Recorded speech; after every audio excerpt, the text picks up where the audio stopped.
Let's listen to Sherlock Holmes and the Red-Headed League by Arthur Conan Doyle, Level B1, Oxford Reading University. One day in the fall of last year, I visited Sherlock Holmes at 221B Baker Street. He was in his room talking to a man with bright red hair. "Oh, you are busy. I will come later then," I said. "No, please stay, my friend," replied Holmes. "I am working on a very interesting case.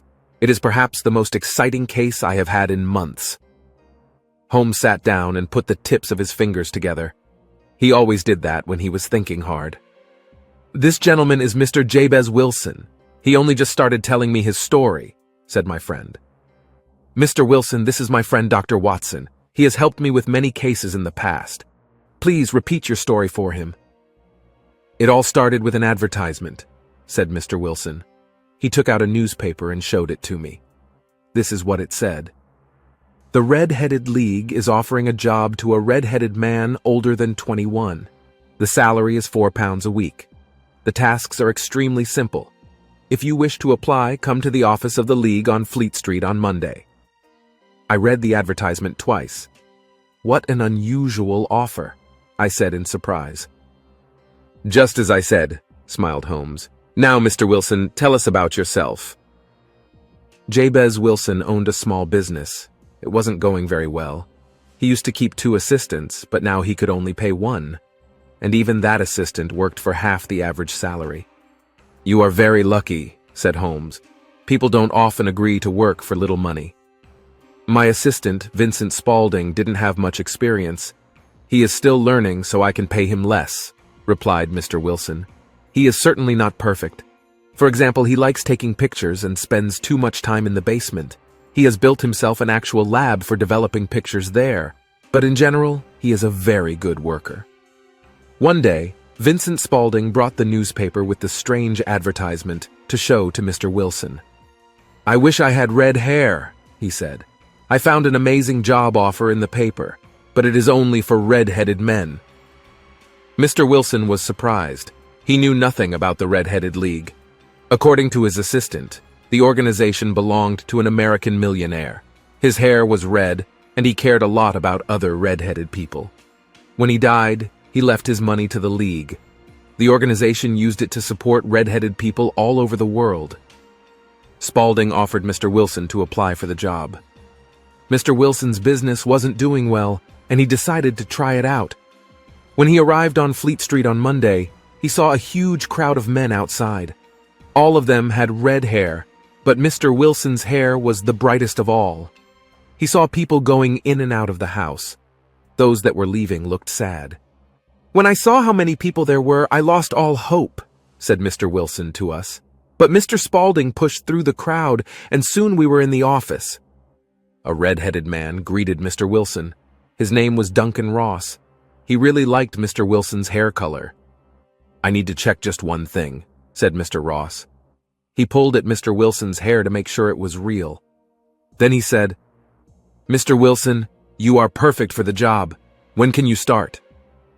"It depends on the schedule," replied Mr. Wilson.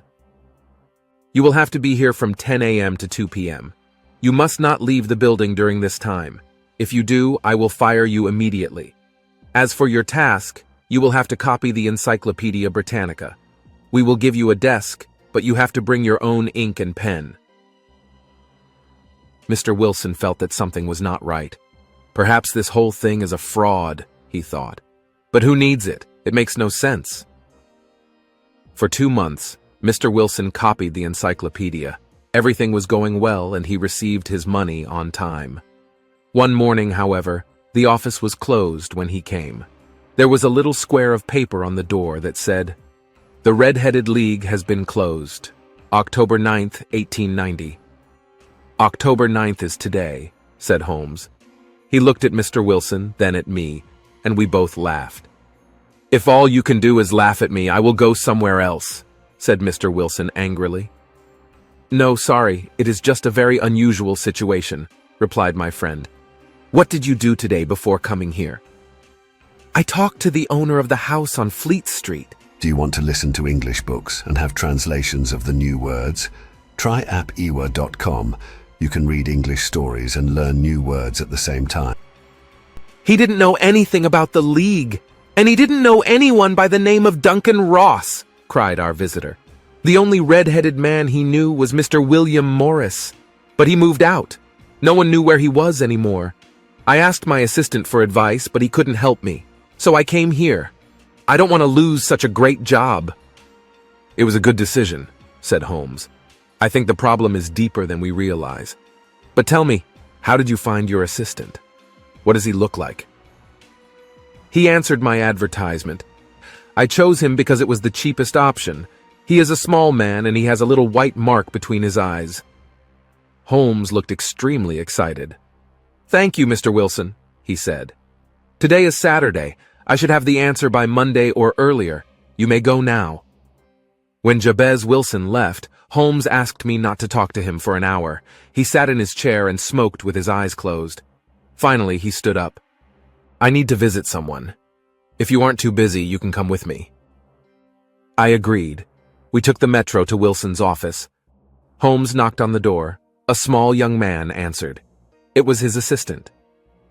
I just wanted to ask you the way to the Strand, said Holmes politely.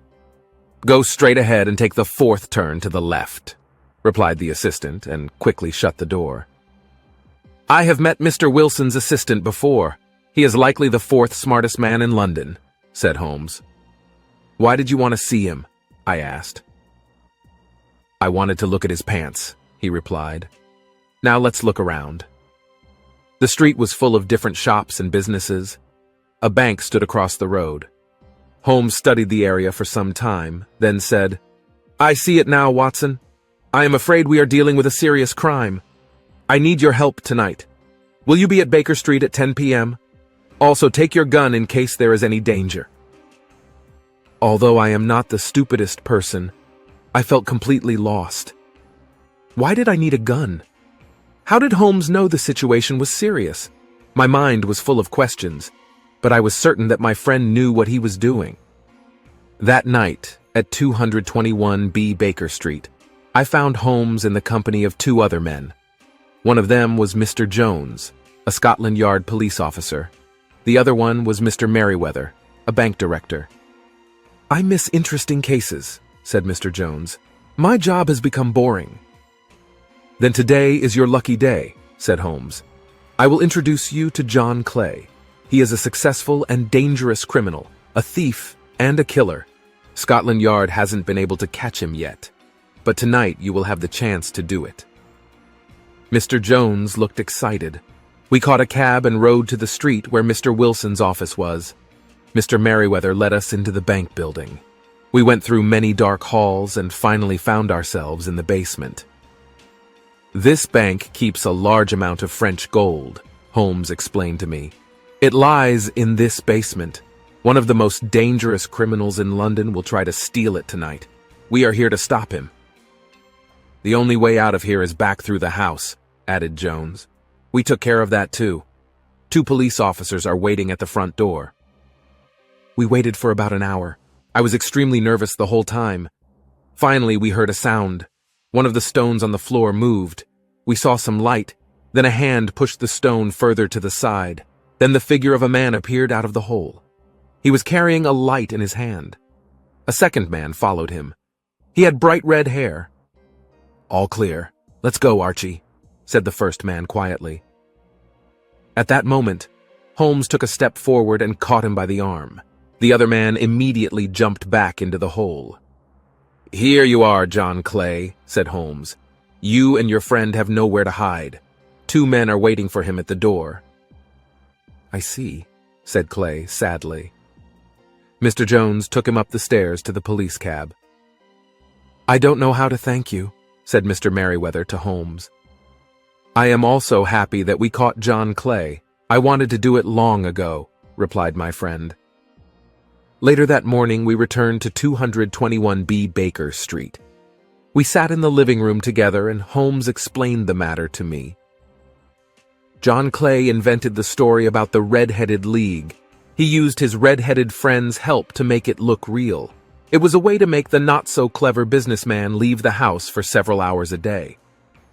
Mr. Wilson's business is small, so Clay wasn't looking for anything in his house. It was something else in the area that interested him. Do you remember that he spent hours in the basement? Well, he wasn't busy developing pictures.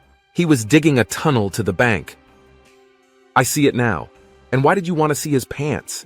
I asked. I wanted to look at the knees of his pants. I expected them to be dirty from working on the ground, and they were definitely dirty from the hours of digging. That was how I knew I was right, replied Holmes. All right, but how did you guess that they were going to do it tonight? Because they closed the office. It meant that their work was complete.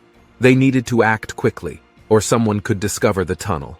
Saturday was the best day to do it because it gave them 2 days to run away. As always, you did a brilliant job, I said. It saved me from another boring day, replied my friend. As one French writer once said, a man is nothing. His work is everything. Did you subscribe to our channel? Stay tuned to get more English audiobooks and short stories. And now, enjoy another English story.